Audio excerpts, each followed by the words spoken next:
Last year అయితే 21,000కి అమ్మానండి కాటా ధాన్యం.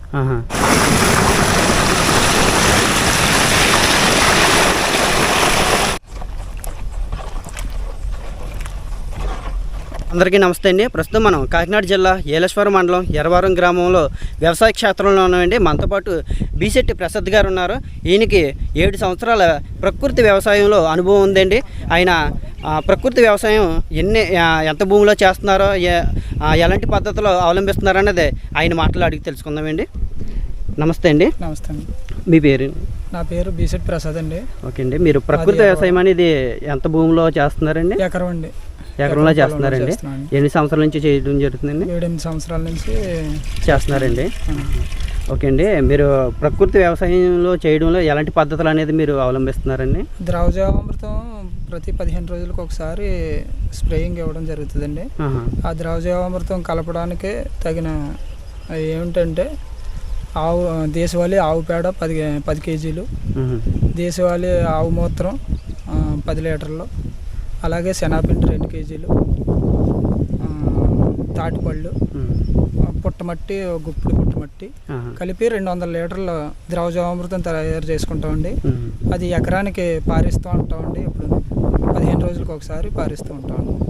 దానివల్ల సూక్ష్మజీవులు ఉధృతి చెందుతాయండి. దాని మీద మనకి పంట దిగుబడి అది బాగుంటుందండి. ఓకే అండి. మీరు ప్రకృతి వ్యవసాయం చేయడం వల్ల మీకు ఏమైనా ఉపయోగం ఉందండి? ఉపయోగం ఉందండి. మరి ఆరోగ్యకరమైన ప్రకృతి వ్యవసాయం కదండి ఇది. ఆరోగ్యకరమైన ఎటువంటి ఎరువులు లేని పద్ధతి అండి ఇది. అందు గురించి ధాన్యం అది దిగుబడి బాగుంటుందండి. అలాగే మనకి ఏ రకమైన రోగాలు లేకుండా బాగుంటుందండి, ఆరోగ్యంగా ఉంటుందండి. ఓకే అండి. మీరు ప్రకృతి వ్యవసాయం అనేది ఎలా చేయాలో ఏటన్నది మీకు ఎవరైనా వచ్చి చెప్తారండి? ఇప్పుడు వ్యవసాయ సిబ్బంది, ప్రకృతి వ్యవసాయం నుంచి సిబ్బందులు గవర్నమెంట్ నుంచి ఉన్నారండి. మధ్య నాగేశ్వర గారు, అలాగే బూరమ్మ గారు, భవానీ గారు వీళ్ళు వస్తారండి. వచ్చి మాకు సజెషన్ ఇస్తారు. ఏ తెగులకి ఏమి మందులు కషాయాలు తయారు చేయాలి ఏంటి అన్నది వాళ్ళ సజెషన్ ద్వారా తీసుకొని మేము చేస్తూ ఉంటామండి. ఓకే అండి. మీరు 7 సంవత్సరాల నుంచి కూడా ఇక్కడ చేయడం జరుగుతుందండి. ఓకే అండి. మీరు ఇప్పుడు ద్రవజీవామృతం చెప్పారు కదండి, ఇవే కాకుండా వేరే కూడా ఏమైనా తయారు చేస్తారండి? తయారు చేస్తామండి. అవి ఏటైనా ఏం చెప్పండి? అదండి మారేడుపత్రి కషాయం ఉంటుందండి, అది తయారు చేస్తామండి. అలాగే వేపాకులు కషాయం అండి, అలా దశపర్ణి కషాయం, ఇలాంటివన్నీ తయారు చేస్తామండి. ఓకే అండి. మీరు భూమి బలం పెరగడానికి గట్రా ఏమైనా పెంట గట్రా వాడతారా? పెంట వాడతామండి. పెంటతో పాటు ఈ ద్రవజీవామృతం 15 రోజులకు ఒకసారి స్ప్రే చేయడం వల్ల దాని సూక్ష్మక్రిములు అవి ప్రొడక్ట్ అవడం వల్ల దాని యొక్క ఉధృతి బాగుంటుందండి. ఇక్కడ పూర్వ పద్ధతి అండి ఇది. పూర్వ పద్ధతి తీసుకురావడం జరుగుతుందండి.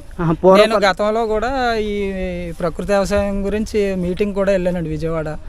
విజయవాడ మీటింగ్ గుంటూరులో పెట్టారు. అక్కడ మీటింగ్కి వెళ్ళామండి. ఆ మీటింగ్లో కూడా తెలుసుకున్నాం ఏంటి పద్ధతి ఏంటి అని. అవన్నీ చూసి రావడం జరిగింది. అప్పటి నుంచి కూడా నేను ఈ ప్రతి సంవత్సరం 1 ఎకరం అంటే మా తిండి మట్టి కన్నా మేము పండించుకుంటున్నాం అండి.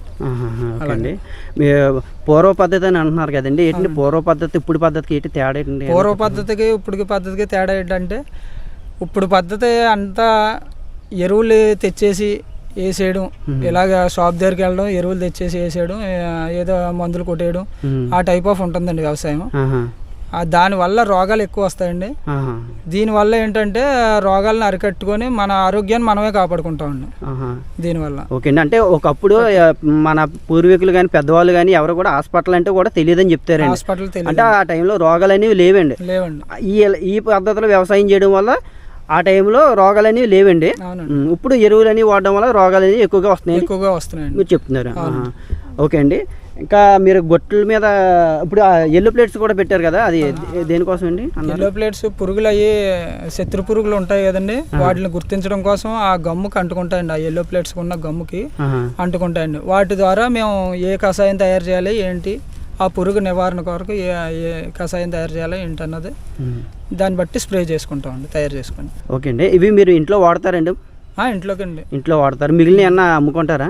బయటకి ఇస్తామండి. బయటకి ఇస్తారు అంటే మాకు సరిపడగా ఉన్న కాడికి బయటకి ఇస్తామండి. ఎక్కువ మంది వచ్చి అడుగుతుంటారండి మిమ్మల్ని ఎలా ప్రకృతి వ్యవసాయం పండించిన ధాన్యం కావాలని అడుగుతారండి.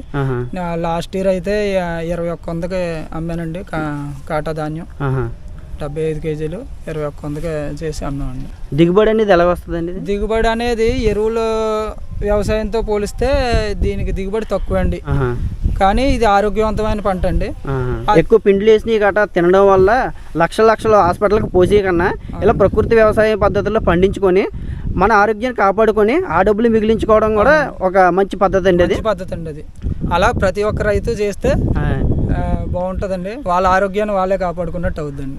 చాలా బాగా చెప్పారండి, బాగా చెప్పారు. థ్యాంక్ యూ అండి. ప్రతి ఒక్కరు కూడా ప్రకృతి వ్యవసాయం చేయాలన్న మీ నినాదం అందరూ పాటిస్తారని మేము కూడా అనుకుంటున్నామండి. చాలా బాగా చెప్పారు. థ్యాంక్ యూ అండి. ఓకే.